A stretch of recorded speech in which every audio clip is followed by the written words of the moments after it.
Hey guys, turkey season is in full swing right now, and if you are planning on getting after it, make sure to pick up some Meat Eater Phelps turkey calls to stuff into the old turkey vest or into your fanny pack right now. I carry a few different things. I like to use mouth calls, and I like to use pot calls.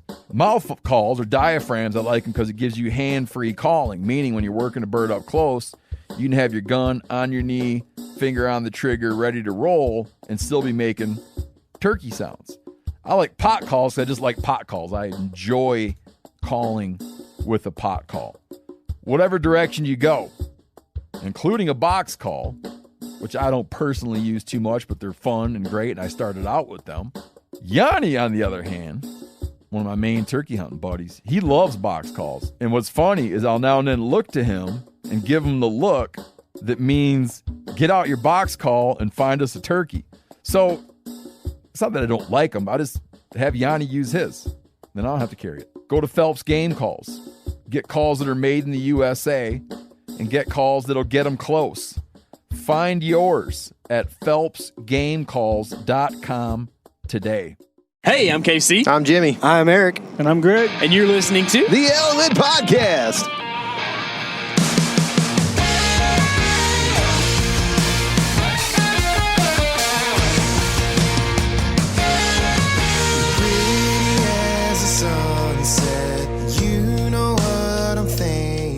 What's going on, people? We just experiment with any kind of noise we can make with our mouth. You know, we were having a conversation about mouth calling, and you know, the bridge between mouth calling and making noises is real short. It's about the same thing. It is. It is. We're doing some driving here in Arkansas, but man, there's been some crazy stuff going on in the state of Texas that we need to let y'all in on. All right, some good deer hunting going on out there. Good deer hunting, and it's been a while actually. It's been like 2 weeks almost. Gosh, it is a long time. Yeah, we kind of. Sorry, y'all. We've been super busy, and when I say super busy, I mean like literally. I don't talk to my wife most days on the phone. Yeah, that's how busy. Yep.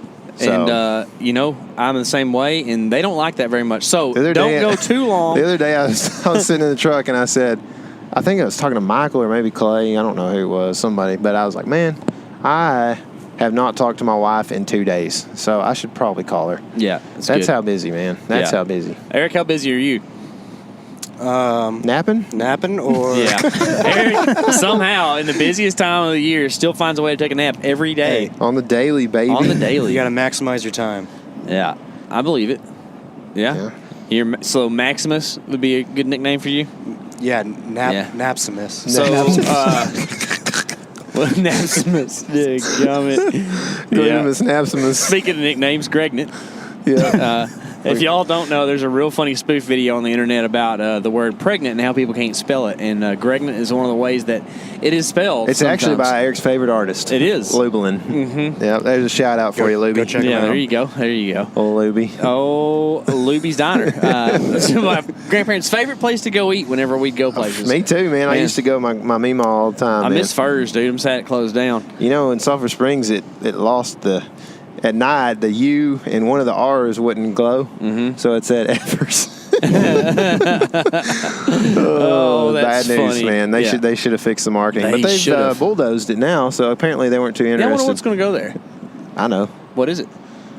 Chipotle. Is it really? I don't know. Yeah. I'm just taking a wild guess. Chipotle and Panda Express are the same restaurant. Yes. The layout's the same. They have the same scheme of ingredients and all that. I'm not going to say who it's owned by, but we all know who owns these restaurants. What? I didn't say it. I had to whisper it. Yeah. Or not whisper, but mouth it. Chadwick Rice with Cruiser Saddles?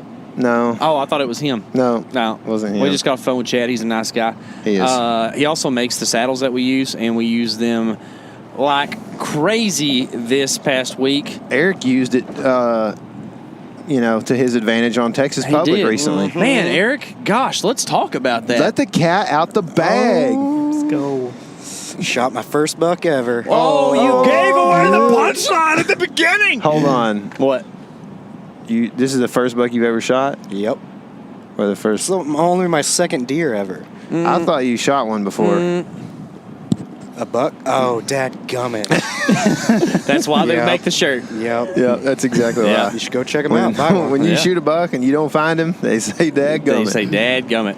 That's the thing that happens. It's real life, guys. It is real Listen, life. if you're an archery hunter and you feel like everybody else is smoking them and you're just creating limpy Mick Spikeson out there, all right, you're not the only one, okay? We actually have Spike Mike. He's not in the truck, but he will listen to this. Let's Right see. after the Foundations Greg, episode that he's listening okay.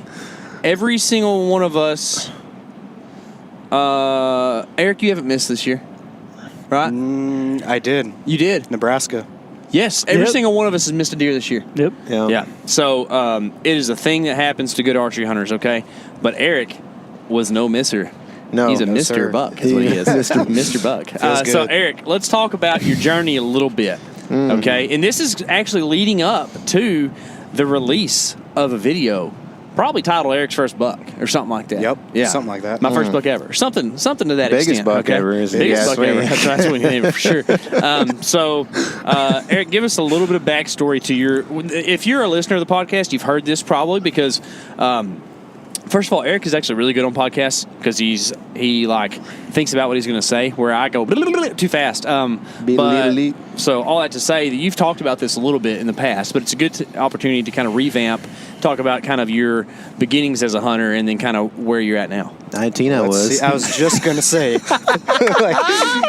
I'm at 22 I was? Yeah. Something like that. I first started hunting in, it was like 2011 or 12 Okay, as an adult. as an adult. Something like that. And, He's single, so they don't want to get away the actual That's age right. here. Yeah. you know, I don't come from a family that hunts, so picking up hunting was a little difficult. I had a couple friends that hunted, but still just getting started was a little difficult for me. And at that time, public land was like not really a thing. Like people did it, but it wasn't like a popular thing. You know what I mean? Mm-hmm. And so kind of fell out of it because it was a little tough for me. And a couple years later, I bought another bow and started watching YouTube and started getting into the public land scene more. I also had a camera, so I just started bringing that along with me and started filming, you know, the clown show along the way. Started putting videos together and started putting a few out on YouTube, and They're cool. They're good videos, Yeah. dude. Yeah, man. appreciate it. Yeah, that's why we originally made you move to Texas. Let's see, and then, what was it, 2020? Yep. I decided, so I shot a doe in, 2018 or 19, I can't even remember. And then 2020, I was like, all right, I want to shoot a buck. Is this a So- public land doe? Yeah, no, that was private. That's what I was sorry. thinking. PLD. Yep. And actually shot the doe on November 7th, and I had one friend that was like, congrats, but don't ever shoot a doe on November 7th again. Hey, you tell him to be quiet. Yeah. All right, that was your first year. Yeah, right. it was. But 2020, I was like, all right, I'm going to shoot a buck. Started listening to a bunch of podcasts, including you guys. I'm sorry, dude. I was just trying to figure everything out and how to kill a buck. And actually had a really good encounters that year. And one encounter was on November 7th again, and actually shot at a buck. And I'm pretty sure I hit him in the shoulder. That part's actually going to be in this episode that's coming out. So Sweet. pretty sure I hit him in the shoulder. Not very good blood, and ended up not finding him. So got real down about that. And a couple months later, I actually came down and filmed you guys hog hunt. And then pretty much brought me to this year, where I got to hunt a little more. And Nebraska was a little tough. Missed a deer there. But I was real close. I've been real close a lot of times. But Man, I can't remember where you missed. Oh, I I can. do remember. We I do weren't remember. there. That's Yeah. right. That's Yeah. right. just another clown show. Hey, dude, it happens. But, Everybody in this truck. We were all hunting some Texas public land. What was that, last weekend? Yeah, you spent some time in Texas Public this fall, right? Yep. And How did that go for you? not actually I saw some doe. I thought about does. Oh my god. Doe, I That's the saw. fun thing. So I think that the Mason-Dixon line probably has a lot to do with this. Yeah. But like once you go north of a certain point, the singular plural like delineation is a little different. Where you would say, like, I have 13 crappie, and maybe other people might say I got 13 crappies. Yeah. But we actually say crappie. So No, maybe that's a good example. I don't know. I honestly, I think we kind of talked about this last night as being a Mason-Dixon line thing, but I don't think it actually is. Really? I think it. Yeah, I think it's a nurture thing. Yeah, it's a nurture thing. That's exactly right. Yeah. Yep, that's exactly right. Like I would say, I have 3 chickens. Would you say that? Yes. You wouldn't say I have 3 chicken? No. It's just certain things. But there's people from Rains County that say I got 3 head of chicken. 3 head of chicken. That's right. It might say got 6 halves of chicken. A half of beef, right? Oh, beefs is another one that's just weird anyways. Beefs. There's some beefs out there. I love saying beefs. That's a good word, dude. So back to the doe, right? Yeah, so is that the one doe? Or that's a good question. Yeah, well, how many? There was one big mama doe. Was and she then going? One, yeah, she was going. And then there was a little fawn. It had a hard time shooting the mama doe with the fawn. That's right. And so didn't shoot then. But other than that, I've not really seen deer on Texas public. Was that decision based on a personal ethic of you were sad or on a biological function? It was actually... So when I started hunting, like I said, my family doesn't really hunt. Mm-hmm. And one thing my mama has always told me is don't shoot one with a fawn. That's all she's ever asked. So that's kind of why I did it. You should have told me that. I would have been like, Mom. dude, don't be shooting that thing. I would make my mom mad and didn't want to do that. So yeah. Don't want to do that, man. But, yeah, the other last weekend or so, whenever that was, it was raging where I was. He wants to fast forward past the hog thing. He didn't want to talk about that one either. The hog thing? Yeah. Oh, yeah. Dang, dude, he's going to get you the whole and podcast. the sticks thing. Dude, we got to tell the whole story. Eric wants to get to the meat so bad, but I want the salad and the ranch dressing. All right. Well, listen, So- we and the only got so rolls. much time. Okay. Yeah. So, you We know. have time. Okay. We got time. Yep. So Okay. one time, I'm setting up here. All right, Eric. I know you want to tell a story, but I'm the guy who like talks over people. I'm sorry. No, in you're that good. way. I'm No. sorry in that way. No, Yeah, you're you're not. good. And it's good. So we need to set you up for this awesome success you had by talking about some of the debacles and things that happen to people when they're learning to hunt and even experienced hunters. Yeah. Right? So you had some funny stuff happen this year. Yep. Yeah, let's talk a little bit about that. Well, one time, me and Michael went out to some public land, and man, I remember that morning I was so torn on where I was going to go, and finally we get there, and I'm like, all right, I'm going to this spot. It's going to be awesome. Drop Michael off. And then I get to my spot, and I would start getting all my gear together, and then about that time, I didn't have my sticks, I realized. Oh, no! So I was like, well, crap. Guess I'm ground hunting. And it didn't really matter because I went in there and saw nothing. So man. that was one of the times. Trying to think of, the hog. Another time, I had a hog come in. At a place we call the Fur Cone. Yeah. And at the fur cone, this hog came, pretty close to me. It was behind me and on a saddle. It was at 6 o'clock. And, I'm still trying to learn hogs and what they can see and don't see. And so I was a little slow moving to, get the camera on him. And I probably should have shot him when he was behind me. But I didn't, and he pretty much got right under me. And I think he saw me move, if I remember right. I think that's what you told me. Yep. I got the camera on him and was waiting for him to just take a few more steps out from underneath me, and I think he saw me. Is this hog footage in your video? It's not. Should it be, or Should it be? I don't know. It doesn't matter to me. It's you're making a cool video. You make it how you want it. Yeah. Maybe I'll save that for my first hog. That'd be There you good. go. Yeah. But I think the point of bringing that up is your experience with that certain location. Yeah. Yeah. Yeah. Because it's the same spot. I went back last weekend, and Did you want to go that spot again, or had you really burned yourself on that spot? I can tell you It was that. tough. I did not want to go to this spot because I had not seen a deer at this spot yet. Yeah. But I'm pretty sure the night before, you told me to go to Fur Cone. Yeah. And You didn't I wanna hear knew if I didn't, something would show up on the cell cam there in case you'd be, I told you to go there. The morning, So- I was driving up there. I was trying to give you options, but I was also Yeah. trying to tell you. And I've been saying just toot my own horn a little bit here. Since y'all been going up there, which is several times, I've been saying, dude, the fir cone is like number one spot. You ought to go there. And I think, if I can interject, and I don't know, this may be the wrong timing on this, so I'm sorry if it is, but I think that the difference or the issue with this spot was the camera didn't get rehung. I was just going to say that. Go ahead. Yeah. So one of the big reasons I didn't like the spot, one was I was not seeing deer there when I did hunt there, but we weren't getting very much photos on the cell cam. Yeah. What kind of camera do we have there? Moultrie. A Moultrie Mobile. Yeah, that's right. It's a Edge. Do we have an Edge there? I think so. I believe so. Yeah, it's a new Moultrie Mobile camera. Yeah. It's nice. It's nice. I mean, it's just nice to know. I don't know. Like KC said this before, but to have the Moultrie Mobile app, it's almost like a social media that people aren't attacking each other on. Mm-hmm. You know what I mean? And so even if nothing else, you can be out of state and you can just look through and be like, oh man.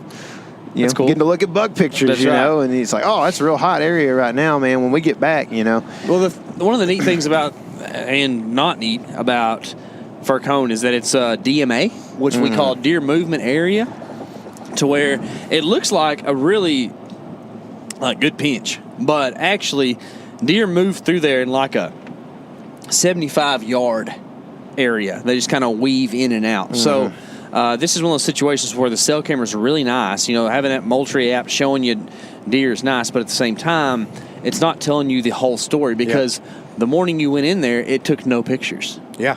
And I would feel as if that is not the situation that you experienced. Yeah. So, was not getting pictures. Went in there, and it was a rage fest that morning. Ragers. I mean, from the minute I got set up, like about the time I got set up, get the camera all set up and everything, I hang my bow. I don't even have my release on yet. It's like 6:25, something like that. Like the sun's first light is like 5-10 minutes away, I think. Yeah, first light. Yeah.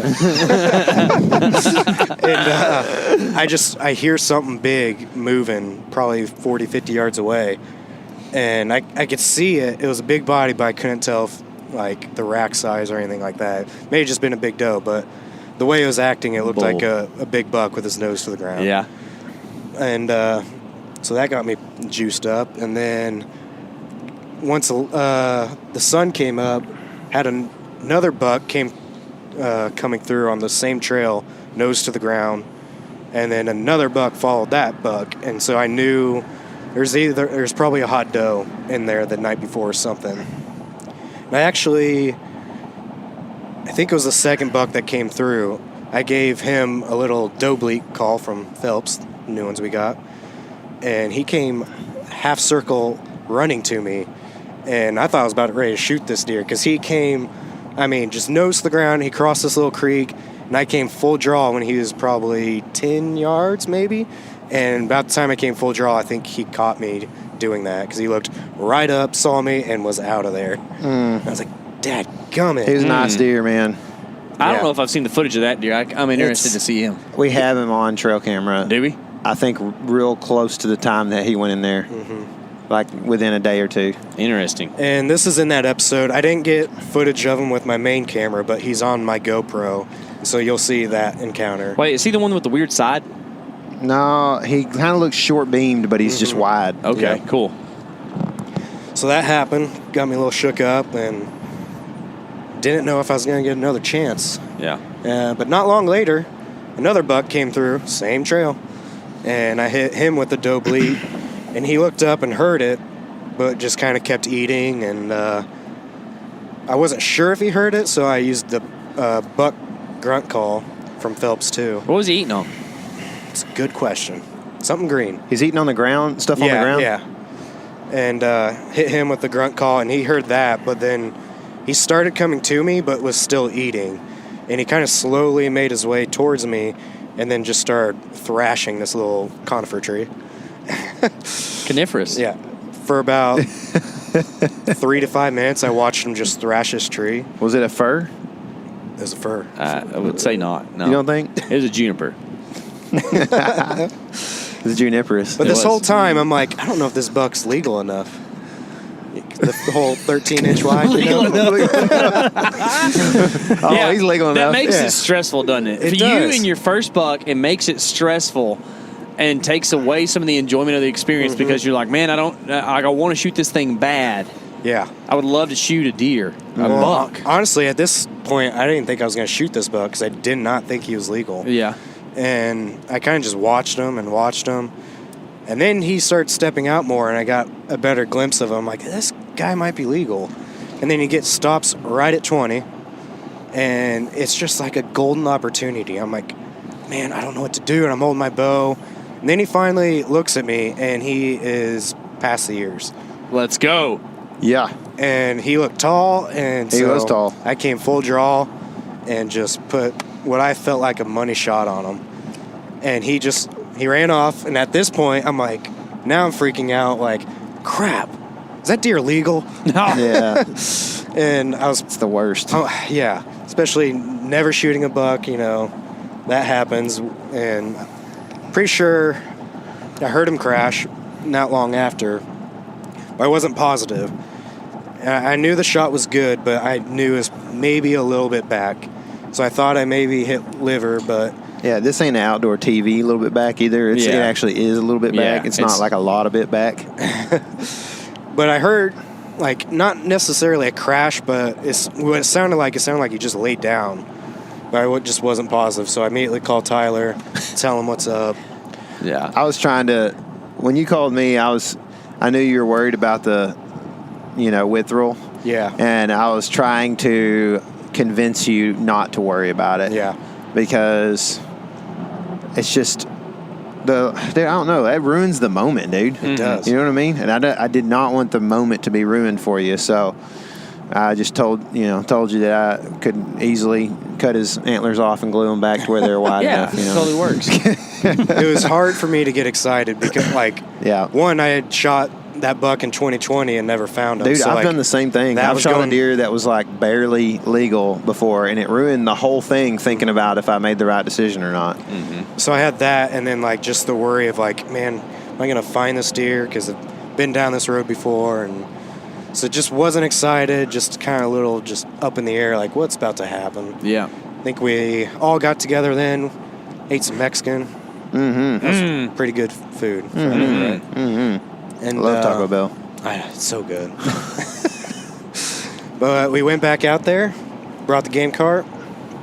Confidence. And once we got back out there, Tyler and KC realized that Moultrie camera we hung was not in the right area.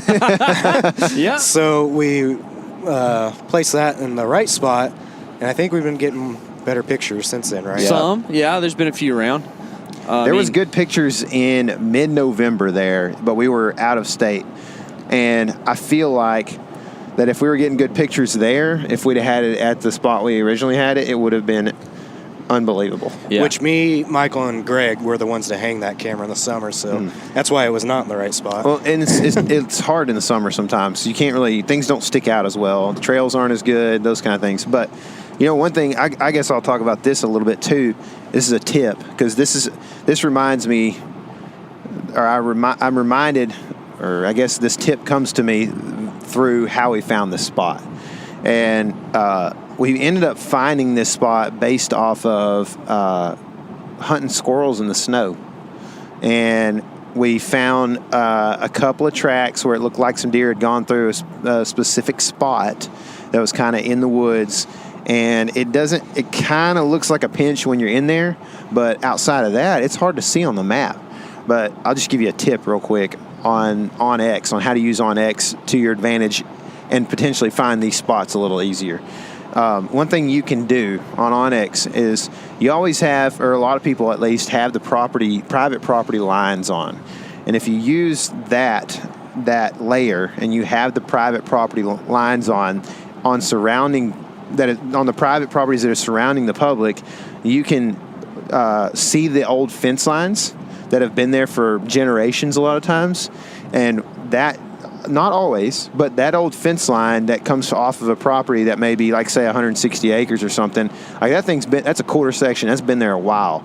So that fence line potentially carries on into the public, and you may not actually see the fence, like it may be torn out or whatever, but the trees that grow there will be different. And the deer can see these. They might be landmark type trees in a sea of small cedar elms or something like that. And these will be big hackberries that grew up along a fence line or something. So with that, just kind of keep that in mind if you're ever kind of looking for the hidey spot that is hard to find. When I say hidey, it's hiding from other public land hunters. You can use those fence lines. It's kind of a cool feature that I like to use with Onyx. So anyway, I stole your thing there for a second. It's all good. That's how we found this spot originally, and it has really paid off to have a camera there. You've had a good hunter too there as well. Mm-hmm. It's a good spot, and I like it because of kind of what you're saying. For a public land spot, it's actually kind of hard to map scout and find. You got to be in there and kind of confirm a few things. So, Eric, we all went back in there. We did. We all went to my arrow, which I saw the arrow from the tree I was hanging in. And I could tell that it had good blood on it, but I wanted to wait for you guys to get there because it just stuck into the... What kind of tree was that? A burr? A board Yeah, there you go. Osage orange. Boys D Arc. And horse apple. Had pretty good Hedge blood apple. on it. Hedge apple. Yeah. Hedge apple. That's right. We started following the blood trail. And we got to a point where we found really good blood. Yeah, that's when I was like, oh... Done deer. This, just a line of blood. And it wasn't long after that. I think I looked up and just saw him laying under another conifer tree. And I pointed up to Tyler. He's like, there he is. We all ran up there, and there he was. There he was. There he was. He is a there deer. now. Look, My first buck. Yeah, dude. It was awesome, man. That's so cool. So tell us a little bit about the buck, man. Well, I remember he had some character on his brow tines. Yeah. And he had a broken off split G2, is that right? That's what it looked Oh, like. yeah, that's right. Yeah. I forgot about that. And, man, it was just a cool first buck. Yeah. He's And- really tall, especially on that one side. The left side, I think, is his tall side. Is that right? He had the side that he grew the split on. It's like he put effort into growing that split. Not that it's short, but like the other side's like super tall. Yeah. And Just toe, dude. we measured him, and he barely made 13, so we're all good there. Yeah. And just everything checked out. And, man, In fact, game warden approved. That's Yeah, right. That's exactly. right. We got checked on that deer, and he has passed. So that makes you pretty happy. Eric, congrats, first of all. thanks, man. Awesome thing to put together, man. And you self-filmed it, which is a huge, very difficult thing to do. Yep. Now, tell me about your setup there. With my, arrow. No, with your your Saddle. hunting setup, your saddle, your tree you picked, and how that all worked out. Well, where the camera was and where we were getting pictures was north of me. And I can't remember, we had north winds that day, if I remember right. Northwest. Northwest, yes. Yep. And so I set up just a little south of there, kind of where we were getting pictures of, and that's basically... Kind of a smallish tree for normal, what we try to hang in. It was hard to find a tree in there to make it work, but I ended up finding one that'd work. I was not that high up, probably 12 feet, probably something like that. Yeah. And had good cover, but the first buck that came in, I think I was a little skylit on him, so... Yeah. But At that distance, for sure. where dude. this buck was, I felt pretty good with my cover. Yeah. And you were hanging in a cruiser saddle? Yes, sir. Yeah, that's pretty The, good. the XC. Well, you're using the Seeker platform, or the Seeker Mini. The Mini Seeker. What do you think about the Mini? I like it, dude. Yeah? I like it. It's growing lighter, on me. obviously, Yeah. and it's easier to get into smaller trees and tight spots. So I liked your tree setup because of how low you were. Really? Yes. I thought I was like, man, that just makes me happy. It's cool. I remember you saying that makes you happy. And I was wondering why. Well, I don't use the phrase makes me proud because pride's a bad thing. So I'm trying to use, what the actual feeling I'm trying to convey is man, it makes me real happy that Eric feels comfortable enough to hang low in a tree. Yeah. You know, because I think that was the exact right move for Well, that's you. just because I'm scared of heights. That's Dude, funny. you've been getting bold lately, dude. Getting into Yeah, the stand with me. I noticed. I feel like I'm more confident now, just getting up in trees and like some situations that I just don't want to use a lineman's rope because you're going around like limbs and stuff. So it's just better to once I get up there, then to use my lineman rope. Yeah. Yeah. Well, dude, huge congrats on the Yep. first buck. And you know what? That's only half of the day. That's right. The Greg eyes deployed in the afternoon. Huh? So, okay, there is a transition here, a shuffle of ways. It would seem that since Eric self-filmed him a deer, he doesn't have a deer tag to use anymore. He gets to go film somebody else. And one of the two other guys gets to go do a little hunting themselves. How'd y'all figure out who's hunting, Greg? Yeah, we just flipped a coin after Eric shot his buck. Yeah? So Heads or tails? Yeah, what'd you call? I let Michael call. He called heads. I was like, all right, good. So got tails and won the coin toss. Yeah. So you had your eye on a spot out there. It's kind of like, it's a Greg hole, I'd say. Well, I mean, y'all found the spot. Like, I don't know how many years ago y'all found the spot, but Yeah. It's been a while back. ever since we went there in the summer, I was like, man, I like this spot. Like, there's a deadfall tree that's like 20 yards from the main trail, and I had my eye on the deadfall for quite a while. Yep. Yeah. You're a natural ground hunter. Yeah, I've never really hunted in a place you could get up in a tree, so on the ground is kind of the way I've grown up doing it. And so you kind of have, which is kind of neat, you kind of have an eye for like places that make for good ground hunting. Yeah. Yeah. And this place is just like that, right? Yeah, this big deadfall tree that falls over a secondary creek, and it just sets up perfect to put a chair down in it and hunt from the ground and wait for one to come by. Your chair of choice is Now, you say it's an Academy chair, but I called it a Walmart chair. gotcha. But everybody kind of knows what we're talking about here. Yeah. Did you have one cup holder or two? I had one cup holder. What did you put in that cup holder? I don't think I put anything in. Really? No. So this chair has arms on it. Yeah. Yeah. See, I usually don't know. I usually don't like the ones with the arms on it because it kind of gets in the way of your draw. But this one was low enough that it worked out pretty good. Gotcha. Yeah, that's cool. So, how did your afternoon go? Well, after I won the coin toss, Deferred to the second half. yeah, deferred to kick. But Tyler and Michael dropped me off at the spot I was going to, and as soon as I got out of the truck, I was hearing gunshots. And Forgot about this. yeah. Oh, yeah. So I hear some gunshots. I'm like, okay, whatever. And I start trying to walk in to go access. And start realizing the gunshots are getting closer and they're in my direction as I'm trying to access my spot. And I'm hearing the bullets hit and then the gunshot. So that's how I knew they were pointing my way. And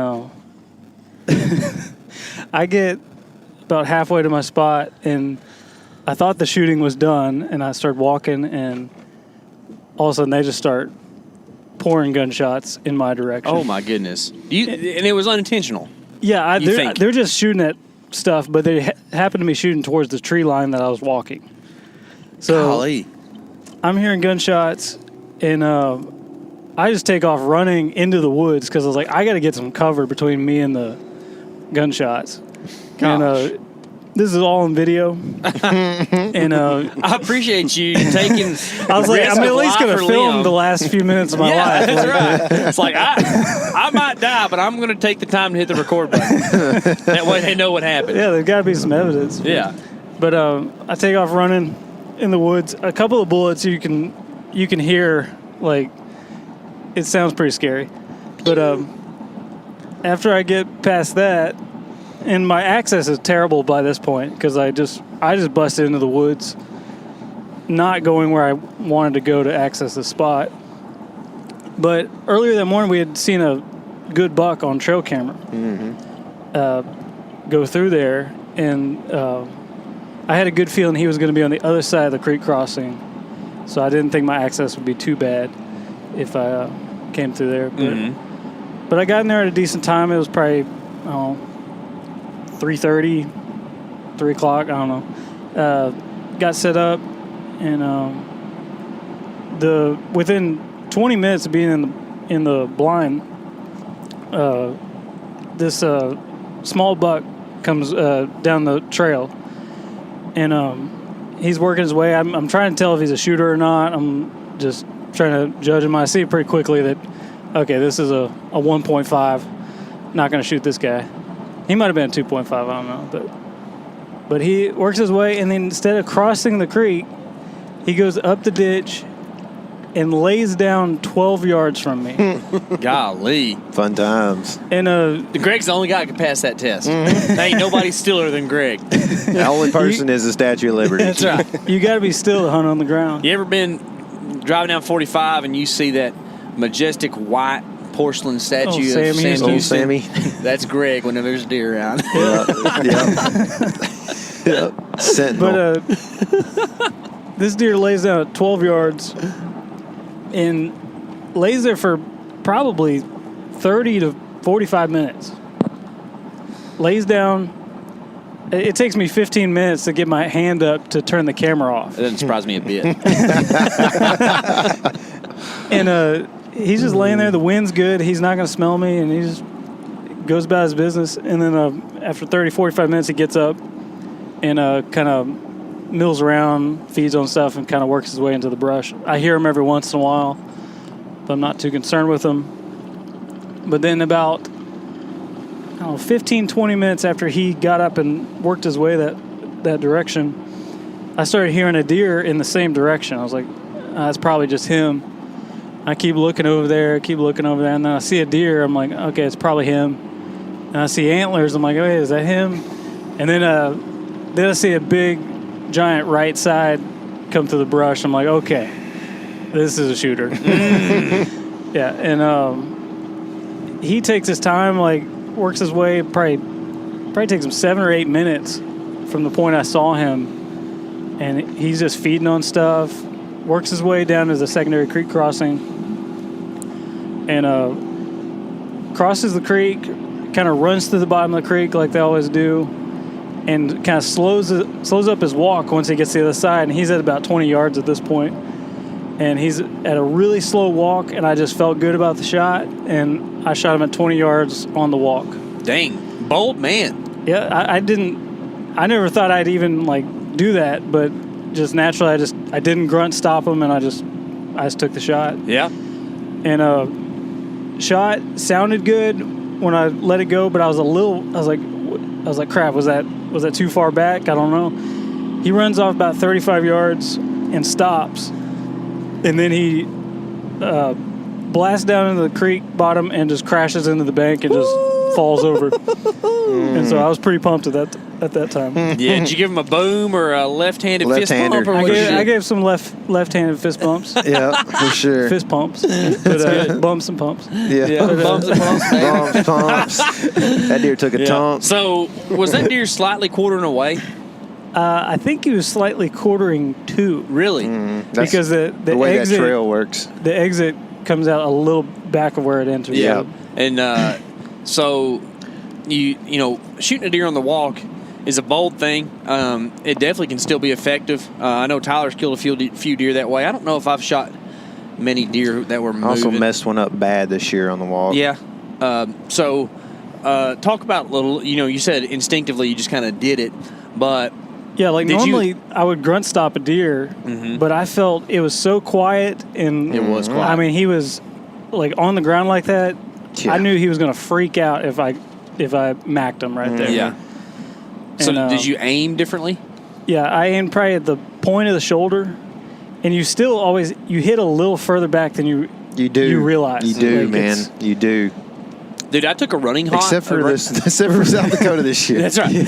I took a running shot at a boar hog about 2 years ago, and you wouldn't believe how far forward you have to aim on a pig or anything. And the hog was at 20 yards, right? Yeah. And I was like, I can do this.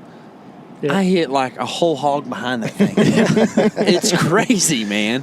It's wild, you know. And like that's a thing to think about on the walking shot on a deer. Yeah, it's effective. I wouldn't do it much further than 20 for sure. You know, like I think that would be a bad call. And also, I feel like you have this like subconscious thing where you're like, okay, if I let it go back, I'm still going to kill him, but you just don't want to hit the front shoulder and like aim too far, lead him too much. So you're always tempted to lead him not enough. Yeah.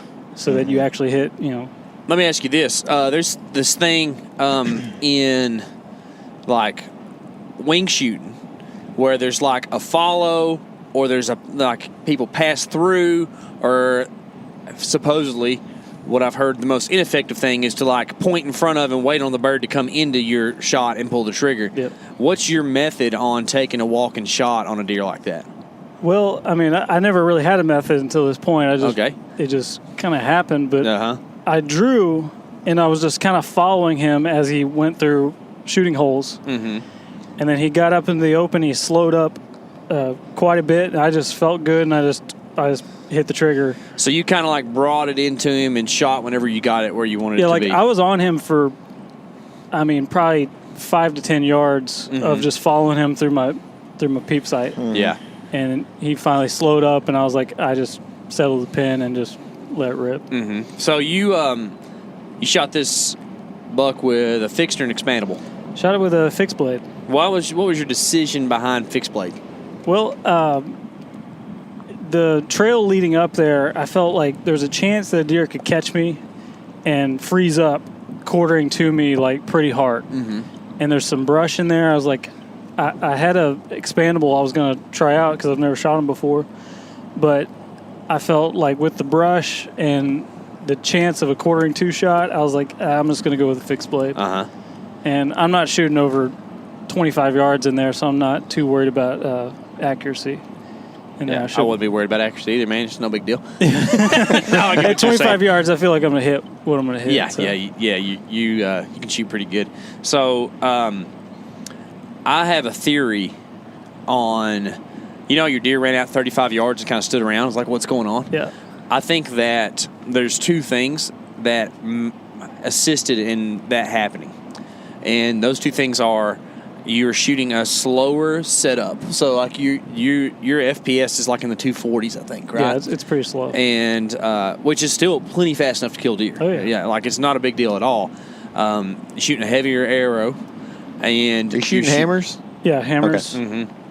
And you are shooting a fixed blade broadhead, which means there's no slap of or sound too much of the thing deploying, right? Yeah. So all that stuff combined, your animal doesn't freak out whenever the arrow hits. Yeah, he had no clue what just happened. Yeah. Like it zipped straight through him, and he was just like, "What's going on?" And he's losing blood, and he's done. Zipped so hard that we couldn't find the arrow. Yeah, I think it's in a tree somewhere. I looked back at the footage. Yeah. I'm pretty sure it's up on a tree somewhere. Up. So you think, like, was this deer, did you shoot him slightly uphill from where you were? No, we're probably on the same level, but he just came up the hill, and there's some trees behind him. I think you can hear the arrow hit. Oh, really? I think we might have been looking in the wrong spot. Yeah, I got you. That's cool, though. Man, and Greg, see, I haven't been around Greg too much when he has shot something. Apparently, he kind of likes to do the tricky secret thing. Yeah, so I didn't get to know what Greg shot until we made it like halfway into the woods on the recovery. I didn't know what we were going to get or what we were doing, man. I didn't know nothing about the gunshots. I might not even have gone if I knew they were shooting guns over there, Yeah. That's part of the deal. Yeah. So we all go off in there to kind of do the thing, man, because it's fun. People kill deer. Yeah. Right? Hey, talk a little bit about what the deer looked like. His cool deer. Oh, yeah, this deer is probably the first, like, non-typical looking deer I've shot. He's got one, his right side is just normal. He's almost got 5 on his right. He's got, like, a small... Hang a ring on it kind of time? Yeah, you can hang a ring on it. But his normal 5-point side on the right side, and then the other side is just this huge, long main beam that goes straight up and this like weird brow tine that kind of goes forward a little bit, and just a really cool looking deer. CLD. And, yeah, one of those. And just I don't know how old he was, but 3 or 4 years old. I mean, just a mature buck and happy to shoot one on public land like that. Man, congrats on that. That's a Yeah. toad. It's he has like that square body. I've been watching that deer on trail camera. Yeah, he looks like a tank. Yeah, he was the boss of the woods in there. Oh, yeah. For sure. And pretty cool story, man. It's neat to do the public land double. Oh, yeah. You know, you and Eric pulled off something that doesn't happen very often. Yeah. And your video actually will come out probably around Christmas, maybe a little bit before, Probably. something like that. And I won't spoil the other part of that video. It's Spike's part. Yeah. With, I mean, it is a big old buck story, but I won't tell it. The fun You thing have to about watch it to all see. this is that so we have Tyler and I, and we got y'all three. So Michael, Eric, and Greg, and y'all help out tremendously by filming us. And it just was interesting how this day the guy who was self-filming both times was the one who ended up doing the shooting. Yeah. So y'all did a good job with the filming and stuff. You know, the self-filming thing is difficult for sure. Michael I did get a shot, actually. He did. Yeah. He got a shot. I actually got the shot on film. I was Yeah, shocked that's that I great. did. I didn't even know I did, but Footage is killer, dude. Yeah, Killed it. Going to be pretty cool to watch, man. So, congrats on the bucks, dudes. It was a pretty sweet thing. Anything else? Any more details about your deer? Anything that we should talk about that we haven't? I'm trying to think. I mean, it was just see, Greg is cool, guys. I don't know if y'all realize this, but Greg is like. We all kind of want to be Greg a little bit, okay? So, like, there's never dramatics too much with Greg. He just goes in there and does something from time to time, you know? Like, so it's just kind of smooth. It's all in the eyes, That's man. it, Yeah, dude. man. I would love to have seen Greg. Dude, do you know that his eye, he didn't blink for like 15 minutes like Spike was in there. Yeah. So, we got a lot more cool stuff coming down the pipe here. We just actually went and did a little hunting with our buddy Clay Newcomb. You'll be able to watch that video on the Buck Truck series that is coming out next year on the Meat Eater channel. And if you've listened this long, you get to get in on a little bit of knowledge here, okay? We are going to continue working with Meat Eater, joining forces with the Meat Eater crew over there, and going to keep on doing some really cool stuff here at the Element. So nothing's going to change too much, No. but we're going to be have some opportunities to probably just do some really, really cool stuff, and I'm pretty excited about it, man. Can you kind of expand on how you feel about it, the whole deal? Yeah. Because Casey, just everybody knows this already, but Casey's a little bit cynical at times, and so for anybody who might be skeptical of what's going on, Yeah. make them feel good. All right. I'll make you feel good right now. I don't like the idea of not getting to do exactly what I want to do. All right? Y'all probably know that I'm an only child.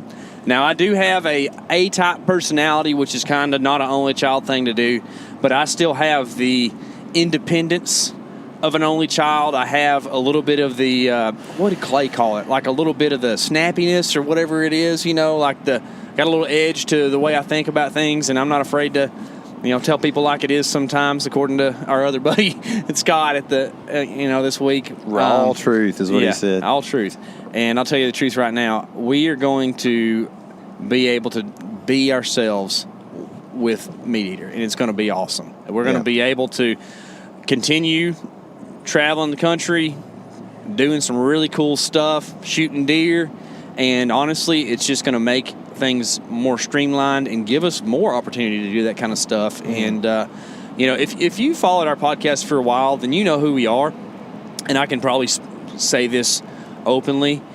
It's gonna let us bring our beliefs and the way we do stuff to a bigger audience, and I'm pretty excited about that. Yeah, I think another point to make is this has been something that you and I have been trying to discern or understand if or how we should do for like 6 months or more. Yeah. About 6 months, I think. So this isn't like something we just quickly decided on. We knew that this was a potential thing on the table for about 6 months now. Not that we want to say, hey, we've been hiding this for 6 months, but there was really no way we could talk about it because we weren't sure that any of it was going to happen because we are sure skeptical. We didn't sure we want to do that or not. We wanted to make sure who they were. You know what I mean? And that's what a lot of people want to know. Who is Meat Eater? Yeah. Well, it's fixing to be the Element. That's right. What it's about to be. We're about to take this thing over. That's right. Let's go. Steve who? Yeah.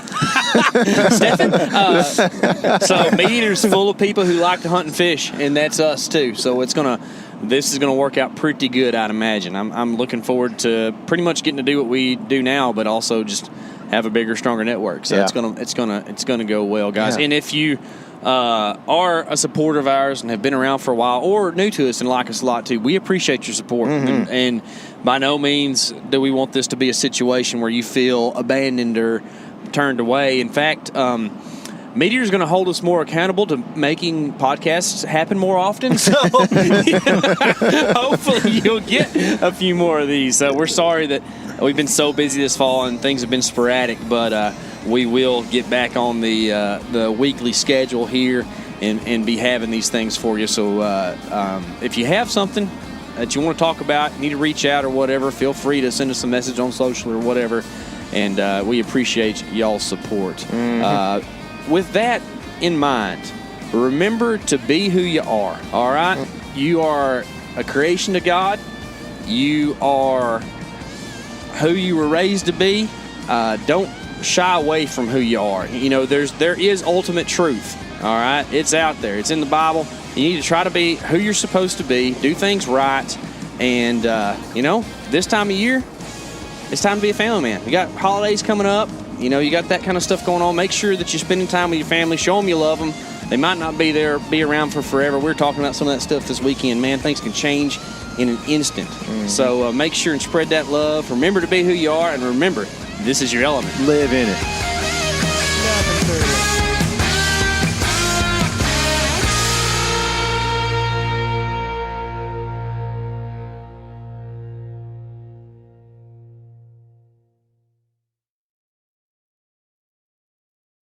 Hey guys, turkey season is in full swing right now, and if you are planning on getting after it, make sure to pick up some Meat Eater Phelps turkey calls to stuff into the old turkey vest or into your fanny pack right now. I carry a few different things. I like to use mouth calls, and I like to use pot calls. Mouth calls or diaphragms, I like them because it gives you hand-free calling, meaning when you're working a bird up close, you can have your gun on your knee, finger on the trigger, ready to roll, and still be making turkey sounds.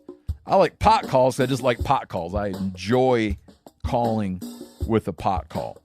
Whatever direction you go, including a box call, which I don't personally use too much, but they're fun and great, and I started out with them. Yanni, on the other hand, one of my main turkey hunting buddies, he loves box calls. And what's funny is I'll now and then look to him and give him the look that means get out your box call and find us a turkey. So it's not that I don't like them. I just have Yanni use his. Then I don't have to carry it. Go to Phelps Game Calls. Get calls that are made in the USA and get calls that'll get them close. Find yours at phelpsgamecalls.com today.